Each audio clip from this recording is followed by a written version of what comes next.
అందరికీ నమస్కారం. Taste of two స్టేట్స్కి స్వాగతం. మనలో చాలామందికి బీట్రూట్ అనగానే అమ్మో అనుకుంటారు. చిన్నపిల్లల నుంచి పెద్దవాళ్ళ వరకు కూడా బీట్రూట్ అంటే అంతగా నచ్చదు కదా. అలాంటి వాళ్ళకి ఈ ఒక్క పొడి వేసి ఫ్రై చేసి పెట్టండి, కమ్మగా తినేస్తారు. ముందుగా ఈ పొడిని ఎలా ప్రిపేర్ చేసుకోవాలో చూద్దాం. దీనికోసం స్టవ్ మీద కడాయి పెట్టుకొని 2 స్పూన్ల పల్లీలని దోరగా వేయించుకోవాలి. ఫ్లేమ్ని సిమ్లో పెట్టి మాత్రమే వేయించుకోండి, లేదంటే త్వరగా మాడిపోతాయి, లోపల సరిగ్గా వేగవు. పల్లీలు ఒక 70% వేగాక 1 స్పూన్ జీలకర్ర, 1 స్పూన్ ధనియాలు ఈ 2 వేసి కూడా దోరగా వేయించుకోవాలి.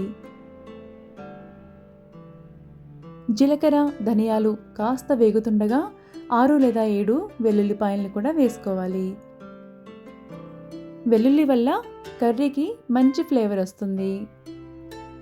ఇలా అన్నీ వేగాక చివరగా 2 స్పూన్ల ఎండు కొబ్బరి తురుము ఇది వేశాక స్టవ్ని ఆఫ్ చేసుకోవాలి, లేదంటే కొబ్బరి త్వరగా మాడిపోతుంది. ఇప్పుడు ఇవన్నీ పూర్తిగా చల్లారాక మిక్సీ జార్లోకి వేసి పొడి చేసుకోవాలి.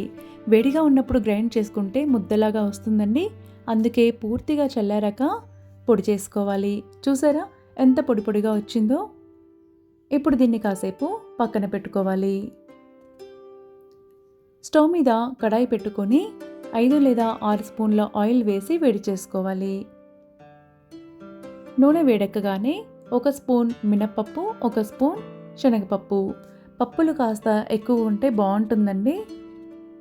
ఈ 2 కాస్త వేగగానే కొద్దిగా జీలకర్ర, కొద్దిగా ఆవాలు, అలాగే కరివేపాకు ఇవన్నీ వేశాక సన్నగా కట్ చేసుకున్న ఉల్లిగడ్డ మీడియం సైజ్ తీసుకోవాలండి. ఇక్కడ నేను 1/2 కేజీ బీట్రూట్కి సరిపడా క్వాంటిటీ చూపిస్తున్నాను. ఉల్లిగడ్డ కాస్త మెత్తబడితే సరిపోతుందండి, పూర్తిగా వేగాల్సిన అవసరం లేదు. చూడండి 2 నిమిషాల తర్వాత ఉల్లిగడ్డ ఇలా కాస్త మెత్తబడుతుంది. ఇప్పుడు ఇందులోకి కొద్దిగా పసుపు వేసుకోవాలి. అలాగే చిన్నగా సన్నగా కట్ చేసుకున్న బీట్రూట్ ముక్కల్ని వేసుకోవాలి.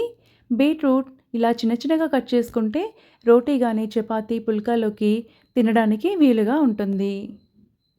ఇలా బీట్రూట్ ముక్కల్ని కూడా వేసుకున్నాక ఒక్కసారి మొత్తంగా కలిపేసుకొని మూత పెట్టి 5 నుండి 10 నిమిషాల మధ్యలో మగ్గించుకోవాలి. మధ్య మధ్యలో మూత తీసుకుంటూ మగ్గించుకోవాలండి, లేదంటే అడుగంటే ఛాన్స్ ఉంటుంది. ఫ్లేమ్ని సిమ్లో పెట్టి మాత్రమే మగ్గనివ్వాలండి, అప్పుడే ఈవెన్గా కుక్ అవుతాయి. చూడండి ఇప్పుడు ఇందులోకి 1/2 స్పూన్ కారం, రుచికి తగినంత ఉప్పు ఈ 2 వేసుకోవాలి. బీట్రూట్కి కాస్త కారం తక్కువగా ఉంటేనే కమ్మగా ఉంటుంది, అలాగే చిన్నపిల్లలు కూడా కాస్త కారం తక్కువగా ఉంటేనే ఎక్కువగా ఇష్టపడతారు. ఈ 2 వేసుకున్నాక మరొక్క నిమిషం పాటు మూత పెట్టుకొని మగ్గనివ్వాలి. ఉప్పు కారం వేసుకున్నాక ఎక్కువసేపు ఫ్రై చేసుకోవద్దండి, అలా చేస్తే కారం మాడిపోయే ఛాన్స్ ఉంటుంది. అందుకని 1 నిమిషం పాటు వేయించుకుంటే సరిపోతుంది. చివరగా ఇందాక రెడీ చేసుకున్న పౌడర్ ఉంది కదా, అది కూడా వేసుకోవాలి. ఇక్కడ నేనైతే 2.5 స్పూన్లు వేసానండి, ఇష్టం ఉన్నవాళ్ళు 3 స్పూన్లు కూడా వేసుకోవచ్చు. పొడి వేసుకున్నాక 2 నిమిషాల పాటు వేయించుకుంటే సరిపోతుందండి. అలాగే ఈ స్టేజ్లో ఉప్పు కానీ కారం కానీ ఏదైనా తగ్గితే కూడా వేసుకోవచ్చు. అంతే అండి, చాలా సింపుల్గా హెల్దీ అయిన బీట్రూట్ ఫ్రై రెడీ అయిపోయింది. ఇది అన్నంలోకి కానీ రోటీ చపాతీ రైస్ దేనిలోకైనా చాలా బాగుంటుంది. బీట్రూట్ని డైరెక్ట్గా తినడం ఇష్టం లేని వాళ్ళు, అలాగే జ్యూస్ ఇష్టపడిన వాళ్ళకి ఇలా చేసి పెట్టండి, చాలా ఇష్టంగా తింటారు. వీడియో నచ్చిందా?